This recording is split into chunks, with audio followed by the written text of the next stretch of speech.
Season 4 का पहला episode department of dirty tricks चुनाव की रात को शुरू होता है, जिसमें राष्ट्रपति रॉबर्ट सिंगर के लिए चल रही उम्मीदवार विक्टोरिया न्यूमैन एक पार्टी की मेजबानी कर रही हैं। जब न्यूमैन सभा को संबोधित कर रही होती है तो किमिको, मदर्स मिल्क, ह्यूगी, फ्रेंची और एनी न्यूमैन को उसके ही होटल के कमरे में मारने की तैयारी कर रहे होते हैं। नशे में धुत, भ्रमित और कूड़ेदानों के पास उल्टी करने वाला बुचर समूह को शुरू करने से पहले ही छोड़ चुका होता है। उसे फ्रेंची और किमिको द्वारा खोजा जाता है, जो पहले तो चिंतित होती है। वे उसे उसका भेष देते हैं, जिसे वह तुरंत फेंक देता है। समूह फिर भी इमारत में प्रवेश करता है, लेकिन जैसे ही वे लिफ्ट में पहुंचते हैं, फ्रेंची और किमिको को एमएम से बुचर को वहीं रहने के लिए कहने का निर्देश मिलता है। होमलैंडर भी समारोह में मौजूद है। पहली चीज जो हम उसे देखते हैं वह है कि वह मूत्रालय का उपयोग करते हुए और अपने भूरे बालों की एक लट को देखते हुए शांत भाव से है। यह किसी भी अन्य श्रृंखला में चरम लग सकता है, लेकिन द बॉयज की दुनिया में इस तरह की विचित्रता इतनी असामान्य नहीं है। उसके बाद वह रयान से मिलता है, जो रैली में खुद को पेश करने के लिए उत्सुक है। क्या आप तिलचट्टों के झुंड से डरेंगे? होमलैंडर अपने बेटे से पूछता है। रयान हकलाते हुए जवाब देता है, हाँ। होमलैंडर रयान को क्रूर तरीके से याद दिलाता है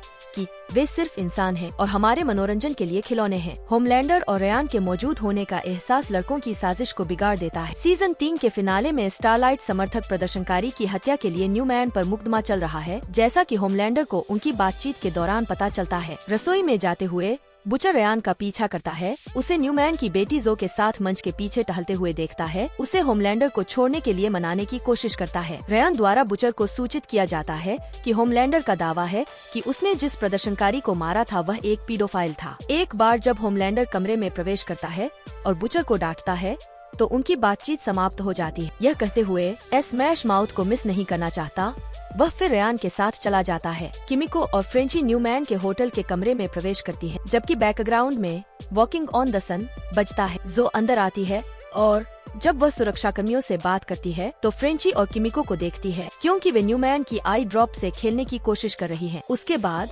जो अपने मुंह से निकलने वाले 4 नुकीले दांतों वाले टेंटेकल्स से सुरक्षा कर्मियों के चेहरे को काटकर अपनी नई महाशक्तियों का प्रदर्शन करती है। फिर बिजली की गति से वह किमिको और फ्रेंची पर हमला करती है और उसका दाहिना हाथ काट देती है। किमिको कांच से ढके कंक्रीट पर गिर जाती है, जबकि एनी फ्रेंची को पकड़ने की कोशिश करती है, लेकिन उसके धीरे धीरे ठीक हो रहे बच्चे के हाथ के कारण वह ऐसा करने में असमर्थ होती है। हालांकि किमिको का चेहरा भी उसके निराश सहकर्मियों के सामने फिर से उभर आता है। दोनों एक साथ खिड़की से बाहर कूद जाते। ह्यूगी ने न्यूमैन से पूछा कि उसने अपनी बेटी को सुपर में क्यों बदल दिया।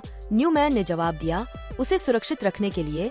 ह्यूगी को लड़कों की वैन में देखने के बाद वह न्यूमैन पर एसिड फेंककर जवाब देता है, जो उसके सूट में कुछ छेद करने के अलावा बहुत प्रभावी नहीं है, क्योंकि वह ह्यूगी को धोखा देने की कोशिश करती है कि वह हमेशा उसकी परवाह करती है। फिर बुचर ने न्यूमैन के सिर में गोली मारने का प्रयास किया, लेकिन किसी कारण से असफल हो गया। न्यूमैन को खबर मिलती है कि सिंगर और उसने आधिकारिक तौर पर एरिजोना और राष्ट्रपति पद की दौड़ जीत ली है।